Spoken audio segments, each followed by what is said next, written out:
Chairman. Mr. Secretary, I'm going to be brief. I know we're running behind time. I would like to say how much we appreciate the cooperation which you and your department have extended to this commission. It's truly been an interactive process which I think will benefit the nation substantially. We have had, as you probably have read, some difficulty in other areas obtaining information and securing cooperation. That has not been the case, and we are very thankful for your cooperation with respect to you and your agency. Thank you, sir. Much of what we would ordinarily bring out in a hearing, we have already covered in very substantial detail behind the scenes of a public hearing. And so let me focus on one area that has been kind of a pet peeve of mine, and that is the color-coded threat condition system. I saw you writing a note down as soon as I mentioned it. I had a hunch it was coming my way. You're good. You're good. You know, I grew up when we had nuclear drills where kids in grade schools were told to duck under their desks to protect themselves against nuclear attack. And that was flat out stupid. And I think it did traumatize a certain number of young people in this country about something against which they had no ability to protect themselves. With respect to the color-coded system, while I won't go to that extreme in characterizing it, it seems to me that at this point, having gone through the educational process of alerting people to things they ought to think about and do in the event of a catastrophe that affects them directly in their areas, it seems to me now a matter of total CYA for there to be elevated threat levels unless there's something people can do about it. Obviously, the information going to the hands of state and local law enforcement and other agencies whose function it is to protect the localities makes a lot of sense to the extent we can direct that information and go to a higher alert. But putting the whole nation on that kind of an alert, causing people in Moline and Peoria to put their fire departments and police on overtime seems to me not to make any sense, nor does it make sense to stir up the American public in such a fashion. It's either going to be ignored in some quarters and in other quarters it's going to cause unnecessary stress. So I'd like your comment on it. This doesn't lend itself to a quick soundbite, so if you'd bear with me for a few moments so I could explain to you the origin as well as the evolution of the Homeland Security advisory system.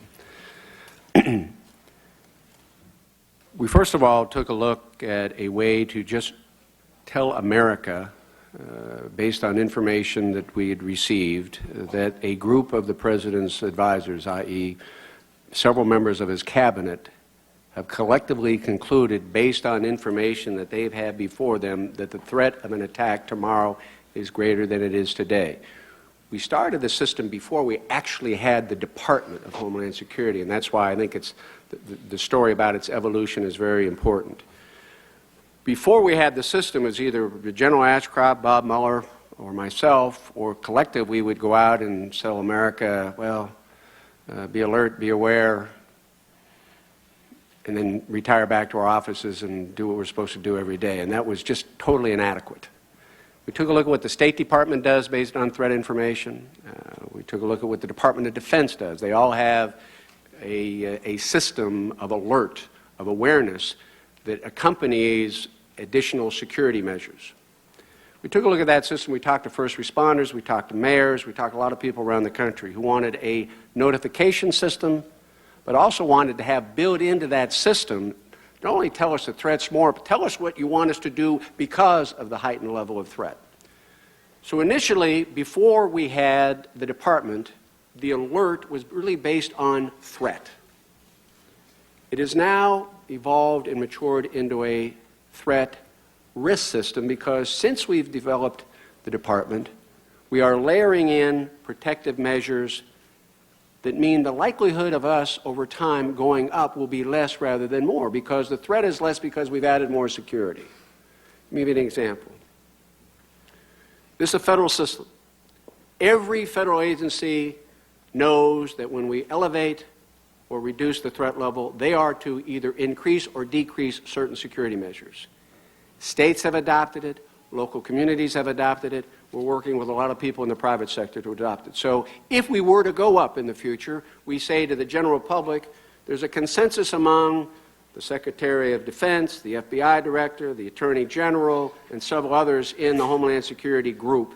The consensus is that the threat tomorrow is greater than it is today, but it's also a signal, just like a traffic light. It's a signal to the states and to the locals and the private sector. You know, the enhancements we've worked on, you got to bump them up. Two, during the past year, because we've been able to develop the communication system with our state and locals in the private sector, they now have more information at their disposal about how terrorists act and their modes of attack, and we've made specific recommendations for them to do certain things to prepare for that kind of attack. We have begun not to make announcements nationally, but surgically to tailor information to certain venues. Most recent example is when we did go nationally over the holiday season, we went to Orange. We came back down to the elevated level, but we went back to certain communities and said within those communities, you keep your security at a certain level and for a certain additional period of time. Long explanation for a very complicated process. It's an evolutionary process. We are getting more sustained security across the board. Our level of security today and our level of protection today under yellow is far greater than it was a year ago. The level of protection at yellow a year from now will be even higher, which means our decision to raise it will have a higher threshold to go up.